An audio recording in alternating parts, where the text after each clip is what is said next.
Welcome back, everyone. So today I'm super excited to welcome Sahda Haroon. She is a 17-year-old STEAM advocate based in Dubai, and she is the Student Space Ambassador for the Mars Generation, aka TMGSSA. She also founded the Scholars Astronaut Club at her school and recently co-founded the Star Sailors in Sri Lanka. On top of all these, she is a public speaker and she's also writing a book about her journey to becoming an astronaut. Welcome, Sadar. Thank you for having me. Yeah, super excited to learn about your story. So, when did you first know that you wanted to be an astronaut? Yeah, so I haven't always wanted to be an astronaut, but my earliest memory is back from the third grade science classroom. And that day we were learning about the solar system, about space and astronauts. And the pictures from my textbook fascinated me. To know that there was so much out there that needed to be explored and we haven't gone further than the moon. I wanted to be an astronaut. I wanted to go beyond the moon. So yeah, ever since then, yeah, I wanted to be an astronaut. Amazing. So since then, you've really embarked a journey of being involved in the space industry and exploring it through the Mars generation and becoming the student space ambassador. So can you think about like a couple other people that have inspired you or any books that you've read about the sciences that inspired you in this journey? Yeah, so it all began with my science teacher, Miss Mary. So yeah, she is the one who inspired me to become an astronaut. But other than that, my parents, my dad, he always supported me and encouraged me to not give up. And another person is my principal from my previous school. So if it wasn't for him, I wouldn't have the opportunities I had today. So he's the one who's been talking to people about me, giving me contacts, nominating for events and stuff like that. Amazing. So people, they really mean a lot. Yeah. Wow. So a lot of people have been instrumental in your journey so far. So tell me more about your community, right? Like your friends or even your family. Are they also interested in science or do they work in science field? Tell us more about that. Not really, but yeah, my family do support me. Once I remember there was the CEO of Space Camp. She had come over to Sharjah, there's a planetarium over here, and she had come over for the screening of the Mars generation. So when she came over, I got to know the event was supposed to be the following morning, and I got to know like midnight the previous day. So I had to travel from my place to Sharjah. 8 o'clock something, I had to be at the event. So my dad drove me from my hometown to somewhere in between, and my uncle picked me up from in between to Sharjah. So Wow. yeah, and it's like in the middle of the night. So yeah, so cool. Everyone's cool Wow. about it. And how long did it take for the whole like from your home to Sadra? Like 45 minutes. Oh wow. Okay. And it's like a whole family affair that you like your Yeah. dad was involved, your uncle was involved. That's amazing. So it seems like your family, even though they didn't come from like a science background, they're super supportive of you pursuing your interest. And so how long have you been participating with the Mars generation? Ever since it started. So I and Abby, the founder of the Mars Generation, we were online friends from before the organization was formed. So yeah, once they launched the organization, yeah, I just joined in right away. Amazing. And so, wait, can I take a step back and ask, how did you become online friends with someone? How did that work? We met on Twitter. I can't remember how that happened. Yeah, like you drop a message to someone and you get a reply back. I think something like that might have happened. That's amazing. So you've been friends with Abby since even before she launched Mars Generation. And so for the audience that may not be familiar with TMG, can you share a bit about what it's about and what does it do? How does it work?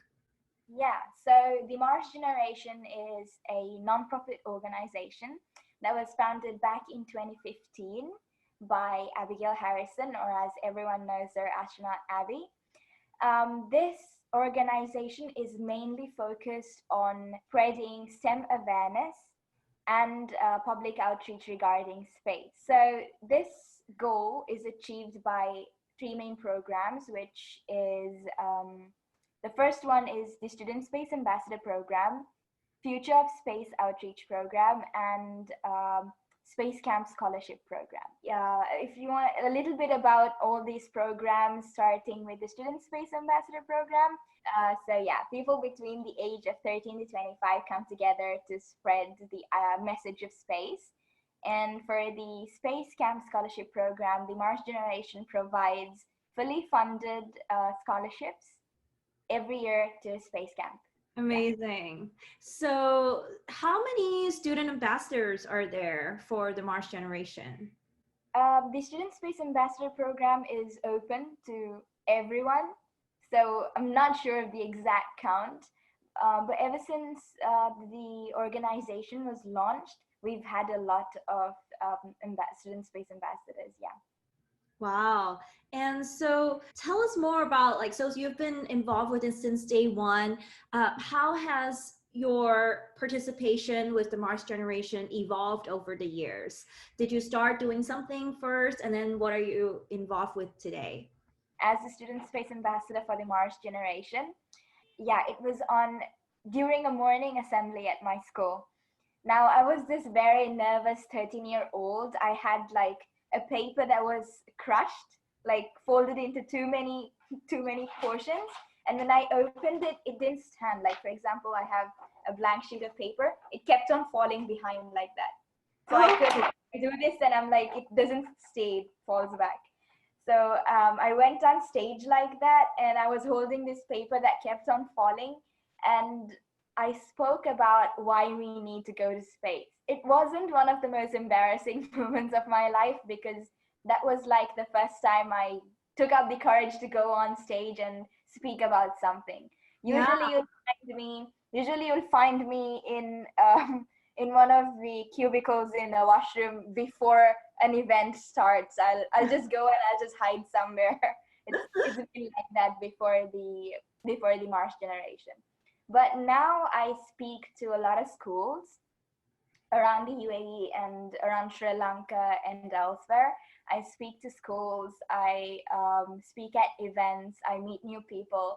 So yeah, if it wasn't for the Mars Generation, really none of this would have been possible for me. Wow. So it seems like by following your passion, you also develop in other areas, right? Like sometimes it's hard to think about, oh, how does pursuing an interest in sciences and STEM also help you become a great public speaker today? So that's really inspiring. And so you also founded the Scholars Astronaut Club. Can you share a bit about what it is and what inspired you to start it? Yeah, so the Mars Generation was launched on January 1st, 2015, and the Scholars Astronaut Club was launched on November 1st, 2015. So somewhere in between those dates, the UAE announced its Emirates Mars mission. So there was like so much of excitement building in the country regarding the Mars mission. And during one of the events, one of the first public events held by the Space Center, the Mohammed bin Rashid Space Center, I got to meet the project manager for the Emirates Mars mission. So Mr. Omran Sharaf, he told me, it was something he told me, something regarding regarding me being specific on my goals.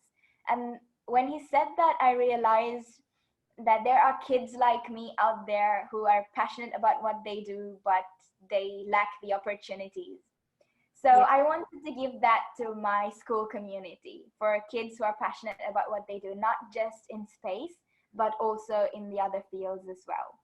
That's what inspired me to form the Scholars Astronaut Club. not just as a space club, but as a platform for everyone to grow. Amazing. And so how has it grown over the years? Like, what are you guys, what kind of activities do you guys organize today?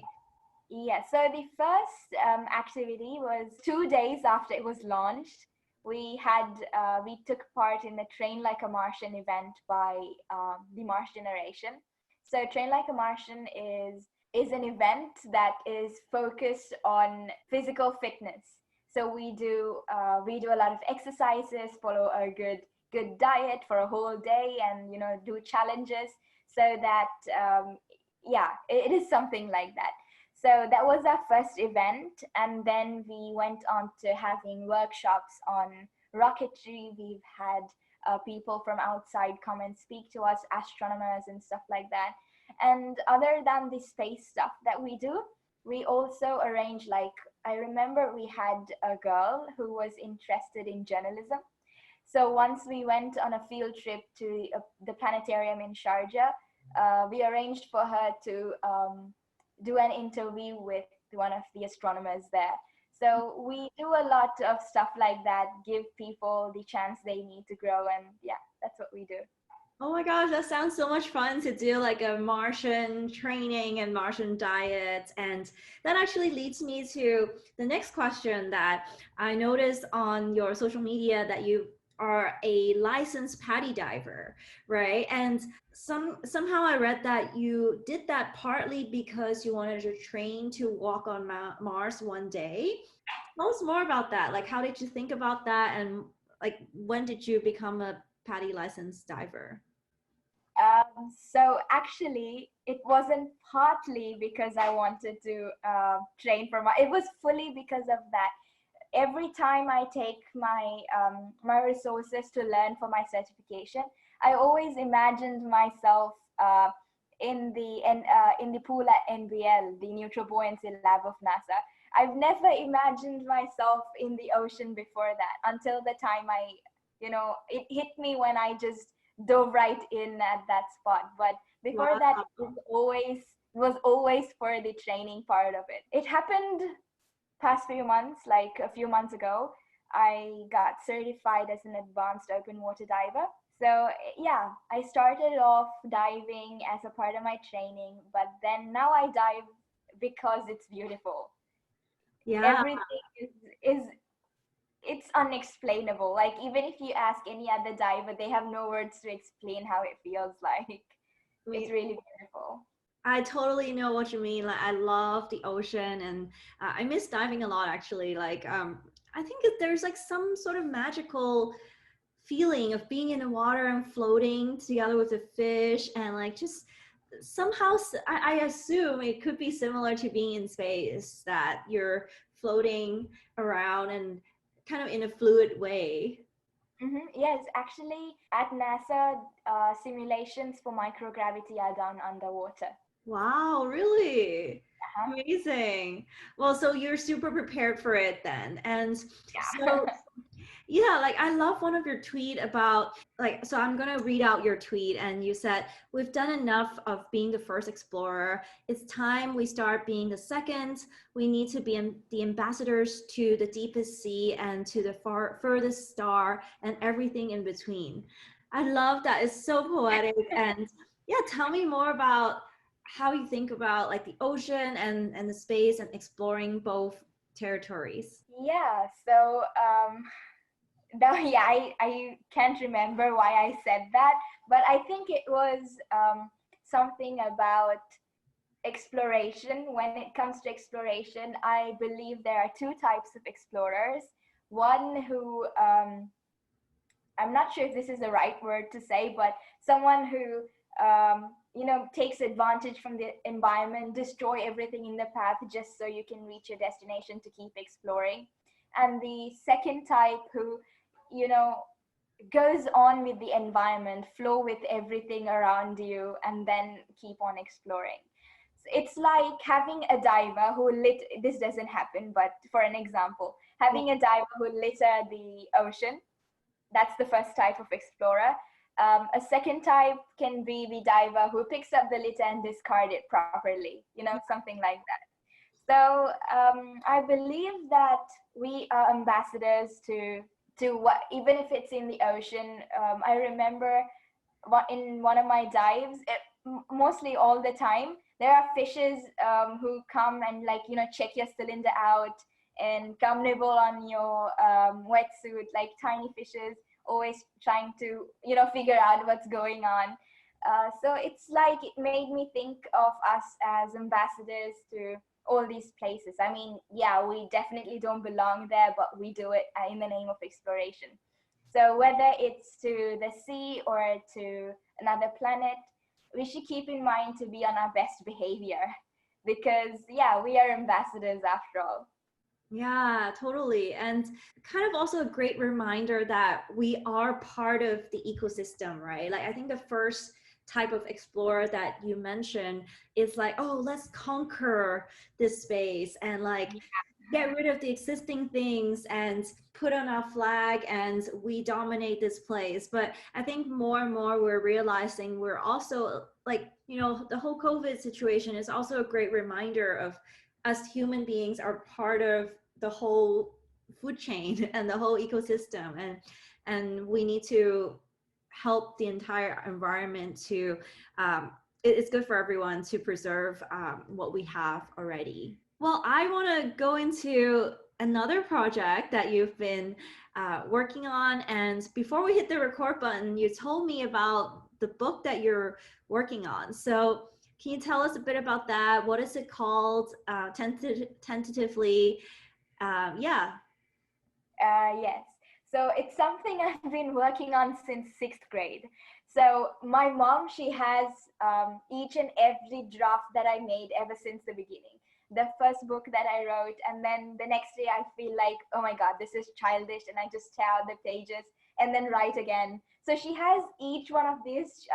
I went through one of her folders last year and I found all of this. And she told me that she kept it because it's special, because you can see the way that my writing has changed.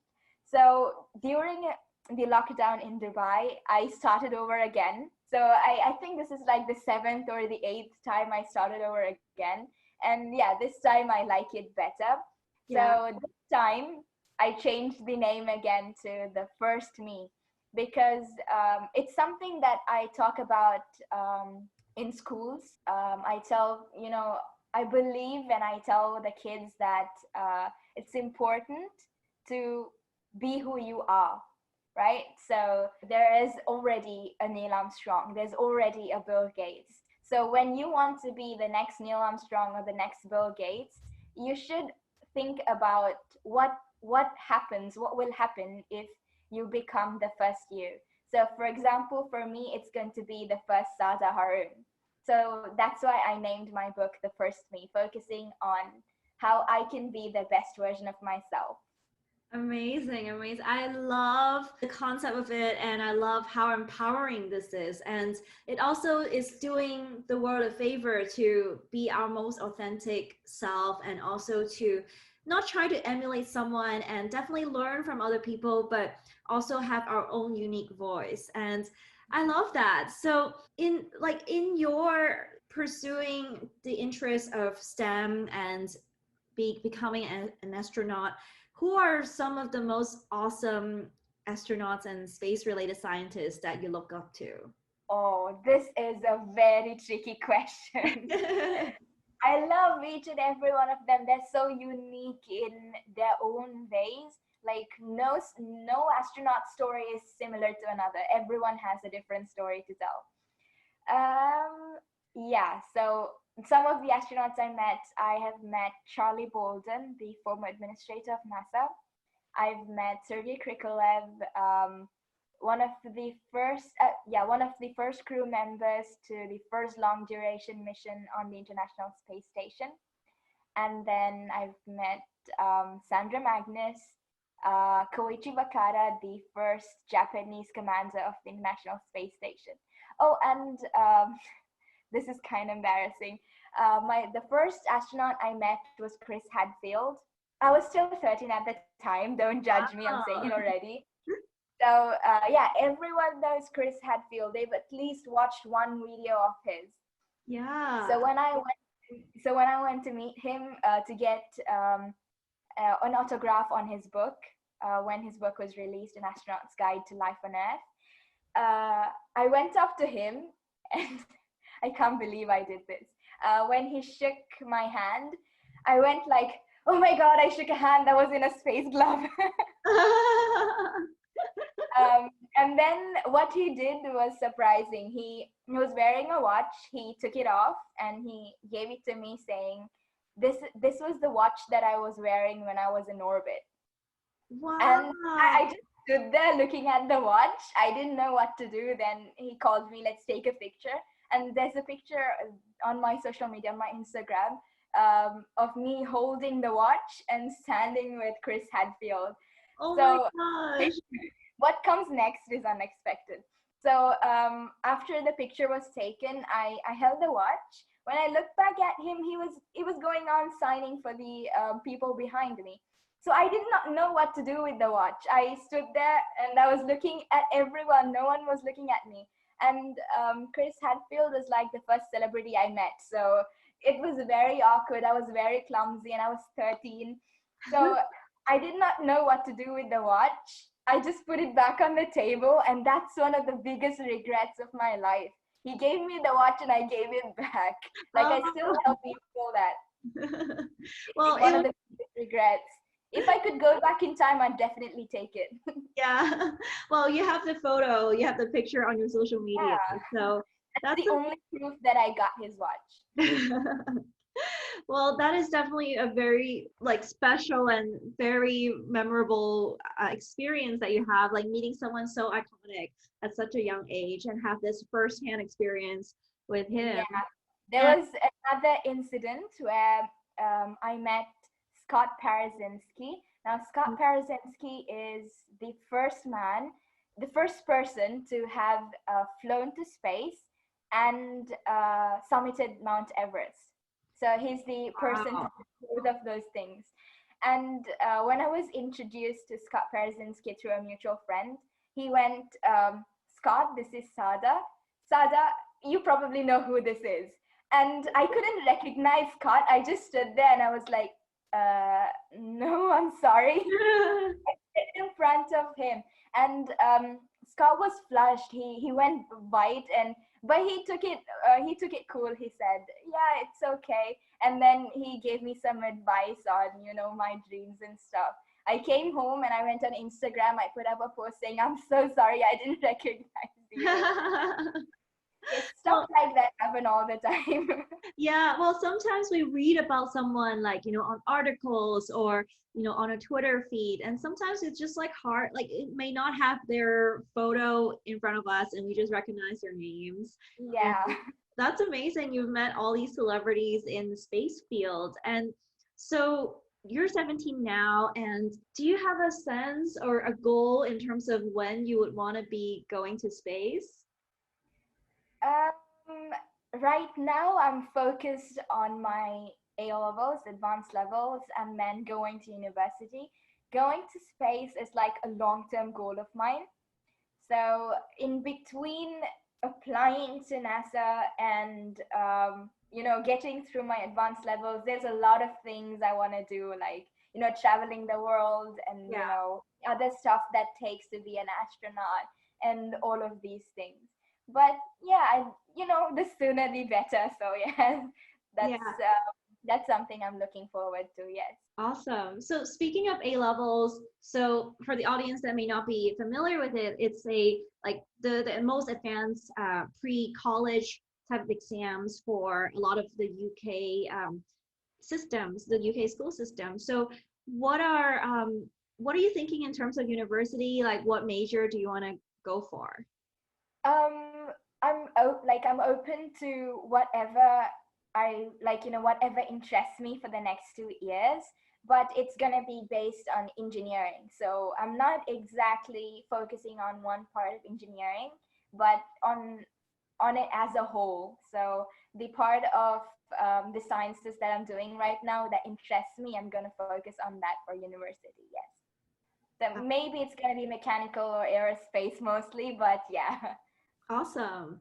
Well, so that's super exciting. And what would be your dream career? Would it be an astronaut straight up or an aerospace engineer? What are you thinking right now? My dream career, like I said, being an astronaut is the long-term goal. It's something that I picked up from An Astronaut's Guide to Life on Earth by Chris Hadfield. He speaks about astronauts, them preparing for the worst and enjoying every moment of it. In the beginning, I couldn't get what this meant, but then I understand that astronauts have to prepare for every worst case scenario, what everything that could go wrong, and while they do this, they enjoy. So that's what I'm gonna do for the next few years while I work.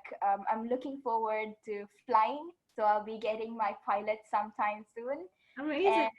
And yeah, so now I'm learning Russian. I'm learning Python at an institute in Sri Lanka. So all of these things, hopefully they add up to my resume when I do apply to NASA. So in between that, like I said, I want to find out what it is that I really love to like something that I would want to do till I apply to NASA. So in between that, the gap, I'm just leaving it open for what I feel like doing at that time. I love that. And I love that you have a long-term goal and you're doing different steps along the way to get towards that long-term goal. At the same time, you're not fixated on like, okay, I need to do XYZ. This is the fixed path. I'm getting there. Like you're leaving some room for serendipity and different opportunities that come up for you. That's amazing. Before I go into the final question, I want to take a step back and ask, how did so I understand learning Python would be helpful to pursue a engineering degree, and any sort of technical degree pretty much would be useful. Python would be useful for. So tell us more about like learning to fly a plane and also learning Russian. Like how does that help you with the longer term goal of becoming an astronaut? Yeah. So learning new languages always helps to communicate. Now, when it comes to the space sector, when it comes to the astronauts that I'm looking forward to working with, they come from all parts of the world. So it is always easier to talk to someone in a language they know. Right now, when astronauts fly on the Soyuz spacecraft from Russia, they've got the modules in Russian. It is a necessity for astronauts to learn the Russian language. So, working at the moment they get the job, astronauts say the hardest part of training is learning Russian. So yeah, I'm starting it early and then learning it now so that I don't have to, get stuck over that. But yeah, I'm looking forward to learning more languages because it gives you that sense of, being able to communicate with someone and them understanding you better. I feel like it's a better way to connect with people. Totally. Yeah, and as for pilots, it is a requirement for astronauts to be able to fly a plane. Oh, wow. That's great. And so, yeah, I totally agree with you. And when it comes to learning a language, it's so much more than just learning that actual language. I feel it's understanding their culture, understanding how this language shape their thinking, their specific words or sentence structures that a language would have that English doesn't have, or for me, like Chinese wouldn't have. And so understanding that part is really powerful and connecting with their culture as well. So Sahda, you've done so much at such a young age, and so many people would look up to you and like want to be like you when they grow up, right? Like girls younger or even your age or even older than you. So what would be your advice for girls your age or younger who want to become an astronaut? Yeah, so not just on astronauts, but to anyone, not just girls, again, to anyone, I'd say don't let your life decide what you want to do, right? You decide first. This was something that I learned through diving. On my very first day, my instructor told me, underwater, your head is your steering wheel. I did not get what this meant, but after, like, when I was diving, I understood that if you want to turn to the right, you just have to turn your head. Your whole body will turn with it. So this became like one of the lessons that I follow, and what I tell people after that, because it is important that you decide what you want to do in life. You decide your destination, and then you decide on the path. Don't do it the other way around. Many kids I meet, my fellow classmates, they tell me that they're gonna let their A-level results decide, their O-level results decide what they are going to do in life. It shouldn't be like that. You should decide what your goal is so you can score better in your exams. So once you decide on what you want to do, you should always remember that there are people who are gonna say no. People who are going to say, no, you can't be an artist. No, you can't be a musician. No, you can't go to Mars. You just have to look them in the eye and tell them, no, I can be an artist. No, I am going to Mars, and no one can stop me. So it has been the same for me. I've had a very rocky journey as well. From where I come from, this is not normal. So yeah, right now I try to make my family proud and my community proud of me. And once you do that, like you said earlier, your destination might be far-fetched, but you need to set small goals every day. You need to wake up every day feeling like a better version of yourself. You might have heard of people talk about walking on your path to success, but how exactly do you do this? How exactly do you walk on your path to success? This is how you need to set goals, small goals, and you need to achieve. Once you achieve that goal, set another and try to achieve that too. So what I try to do is learn a new skill every day.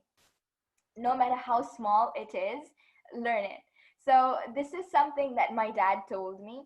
If you don't know how to cut an onion, you learn how to cut an onion, because learning how to cut an onion is going to help you someday.